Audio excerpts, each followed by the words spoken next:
plateau Star en ligne, bienvenue à tous. Et la production reste toujours celle de Tam Tam. Sur ce plateau, nous avons comme invité Tidiane Mario. Mario, bienvenue. Salut chef, comment? Ouais, ça va, on va pagaille toujours. Toujours pagaille comme d'hab. Voilà, il m'est venu à l'esprit question de savoir d'où vient le concept que pagaille fait. Le concept carrément est pagaille. Pagaille a concept moi la salle par rapport à mon salon au pied, tu vois. Il y a une énergie moi il y a trop ma casse. Comme on voit au pied on va éviter, tu vois. Et faire une marque déposée dans mon bois au monte tout le temps au yuka moi il faut changaka. Il y a une façon moi on peut organiser terrain par rapport à ma monde dans salle. Donc on a fait une pied pagaille par rapport à boulot, par rapport à baï, par rapport à ma tout besoin mon là c'est un peu ça en fait.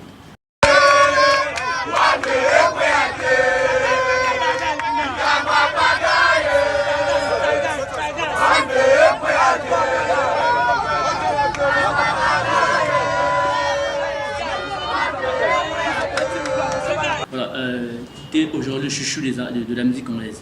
Merci Aujourd'hui le chouchou de la musique anglaise. Ta simplicité, ton savoir-faire, tes collaborations, tes tournées fait de toi aujourd'hui un artiste top level. Et ta musique aujourd'hui est boostée, beaucoup boostée. Ça va, comment dire, au-delà des frontières à Congo. Comment c'est tout sur ce niveau-là?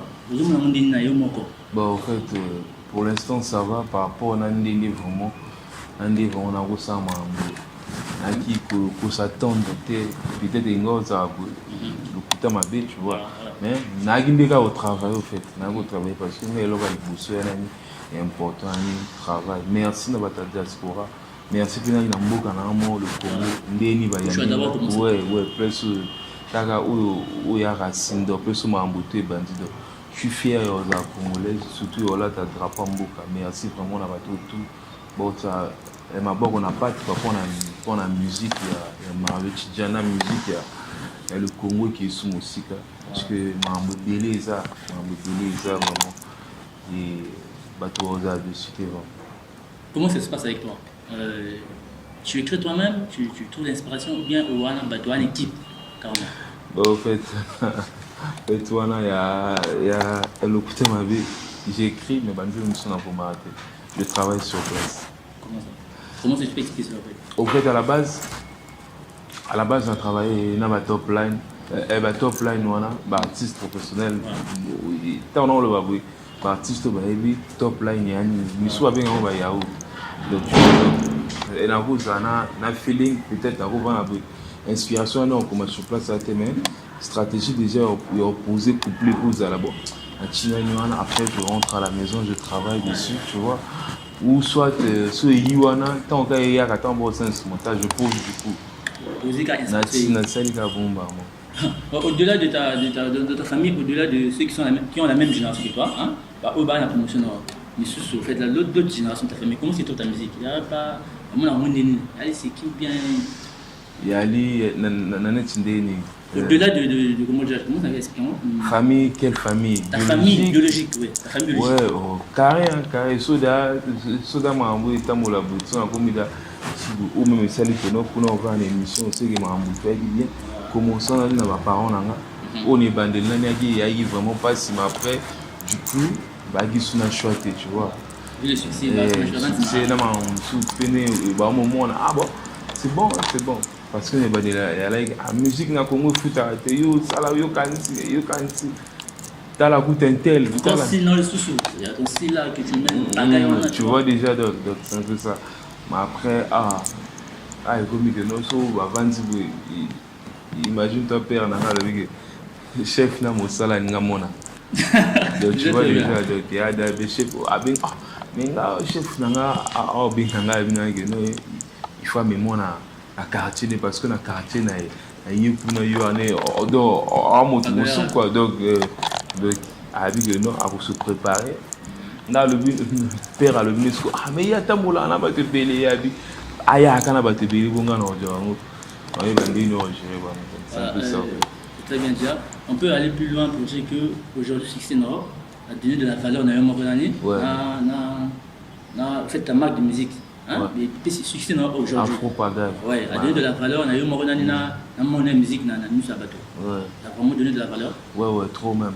So déjà, et ça que non, retour mora bien no mati libana mboka no ça va tourner parce que na moi na bola même 5 à 6 concerts tu vois c'est grave tu vois et nous même nous ba pression on a obligé autant vraiment nous sommes mais par rapport à calendrier c'est vraiment chaud donc déjà vous il passe maintenant on a beaucoup hein manager on va les biso jusqu'à 2 heures il va passer ouais au fait il y a des gens pour nous baliser parce que oui bah du coup j'ai moi il y a vraiment pas si tu vois il y a la musique qui est là et comme il peut sous famille bah qui s'amuse sous tu vois au comprendre parce que famille dans le moment est tout succès bah qui s'amuse sous on va binga te ba mo binga tu vois dès que tu as le succès bah on binga mais na ba frère ou peut-être na oui va quitter peut-être tu bah masse beaucoup là na bango sous peut-être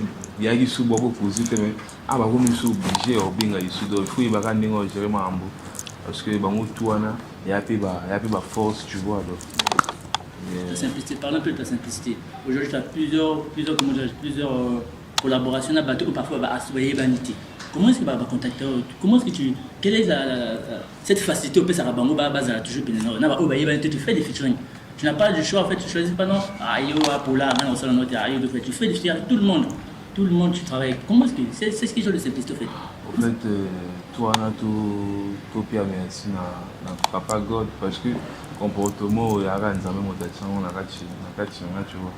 So déjà, on est dans les bandes, ma frère, monsieur, peut-être, au moment là, le coin du coup, Diamond, on est sur un ambouk à Nîmes. Alors, ça peut-être, fit, na bateau, peut-être, bis, on a beaucoup de éviter. Pourquoi pas en dans ça, là, parlons un peu même de Gongora. J'ai tout donné, mon bébé. Tu m'as gâté. Les bolingo, les gomanamo, ya bongo. Tu m'as gâté. Il est parti, les lobalou, la bongo. Tu m'as gâté. Je suis Gongora, na ye, malanga lozeba. Tu m'as gâté. Abotika, na ina ye, malanga lozeba. NGL Biro, abotika, na ye, maman.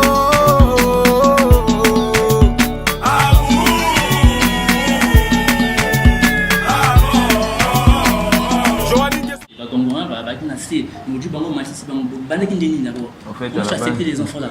Ouais, au fait, il y a une fois dans le studio, je travaillais chez Smith, la vie Smith, Mbote, boulot toujours là. On a travaillé dans le studio chez Smith. Après, du coup, Gongo va benga. On a allô, Mario, comme ça, Vini Motabenga Vini Balthazar comme ça au lever abiso to va dans la base va dans la base biso va dans la base pas vraiment va fan là quand tout le monde a tout sola non parce que va ton quartier ba le bagé non biso sola na te yo quitter biso là habité ya bon bon boya après so ngana tu vois grâce qu'on a go travailler très généreux et grâce qu'on a go travailler dans le studio. Du coup, ton monde bayi ina mbunda na libanda studio ce que nous ramakele ngada étant dans le studio na kangada téléphone parce que on a distraction parce que musique déjà et en moto comme singa bodo na ninga te na c'est leur mot vite fait ou leur mot wana ka tikana ça tout fait parce que yo mo vraiment n'a pas un succès trop fragile dès na komi bona ko ninga suna ko ya téléphone na garder ka tête toi ou soit tu vois déjà donc après on a commis oh non moi bola il bananga oh bananga parce que l'équipe n'a tout na wall bigonga ba yebiki no tonga na studio nga ba jouer ah même bino hôtel ya ba maso ba benga ki wana bon moto ba na na bimbe kuna mbaki ba mo vrai bele fo ayi ba mo vrai bele après la sauce là bon non biso kutunga ba OK c'est bon après même moto moi bien bon ma bino tout va na senga vite va na c'était après on a habité te bavana c'était pas tout du photo na bango après tu peux contact une fois na la light on a la moni vient tinga vidéo mo bon on a quoi na continue et qui score imba c'est bien on a jusqu'au à partageant après ça les sous à ça sous ma vidéo mo voilà ah il m'a dit ma Moïse Mbi na famille tembete moto bomoni tembe bâti sous comme on a gâté parce que après quelqu'un n'est pas sur là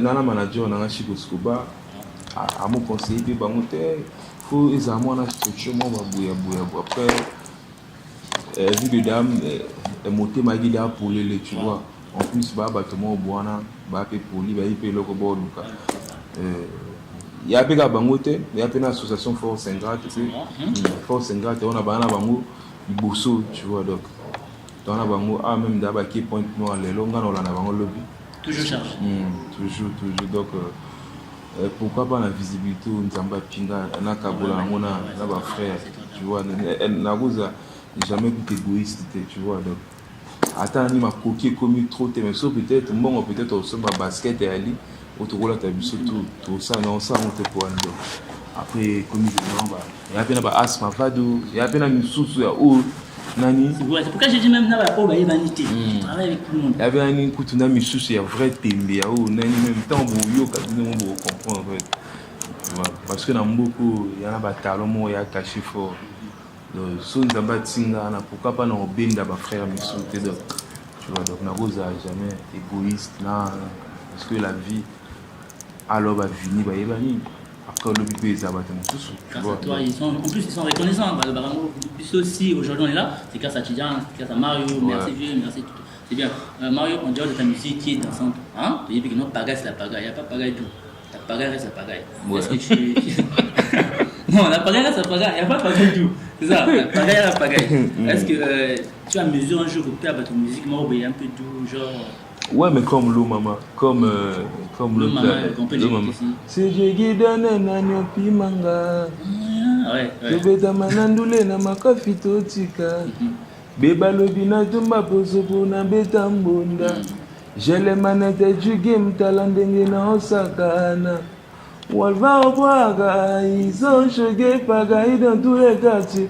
mwana mwazi yo avancé régulier aux années sirenge wana eza fou pagaille yani sina songa na frère nanga nkwave na yego simba na bideso comme déjà yego simba yoyo yego simba zalaka na konzima longola bomo kanga mato izala na volonté ye yego simba yabe ya somo en fait à la base na ningi na nité na sa mambo par rapport na bato tu vois ça parce que il y a des gens qui ont office très bateau mais ceux qui sont là déjà ils boulent aux musiciens tu vois ceux qui sont en nous ça parce qu'un tel a lobby peut-être ça peut-être que non parce qu'à la base il y a là na assist au sala ba fit on a quand na groupe au ima na groupe tu vois donc bah on quand tu non mais ça là était que non na ba maman ça va fit et tu as eu cette projeto là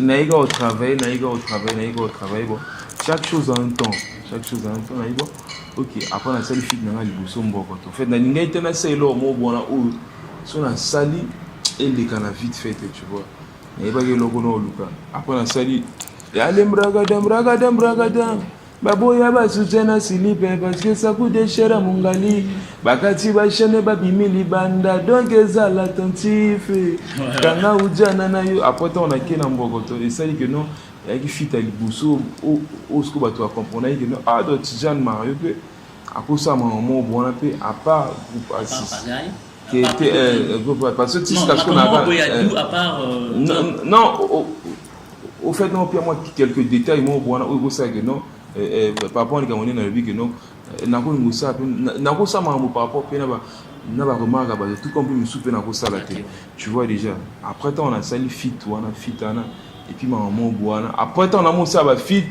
ba lembi so ba fit o te yo a musicien ba featuring tu vois oui biga ba une doc ba tanga mambo le comme ça et comme que musicien featuring après on a sali lo mama après on a sali likambo paga après on a sali c'est un gros disé likambo paga quand j'entends déjà personnellement ce mot pagaille en fait ça me renvoie dans la violence en fait. Comment se trouve ça?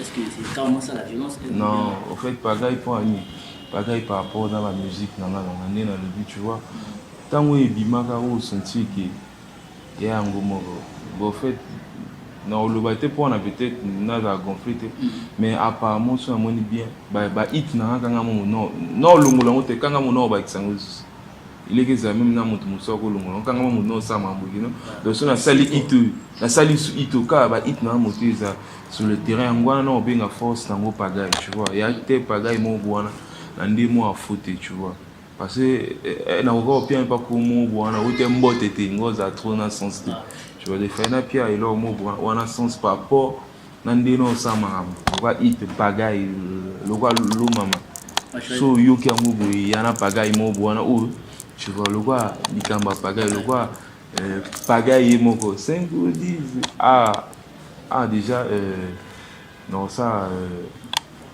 na voyage au Kendo non ça type pendant la gaz fabuleuse oui. Et donc on voit bien ça on parle même de la hit norme tu vois aujourd'hui comment est-ce que tu conçois les succès des autres non à part parce que là je dois te rappeler que tu es top merci à part yo maintenant comment est-ce que tu conçois bon, au fait, nous trouvons normal, le contraire, et puis on a sous moi, Sharingan, moi, bon, il faut bosser sous fort. Tu vois, donc c'est normal. Terrain, mon toutou, libre, ça.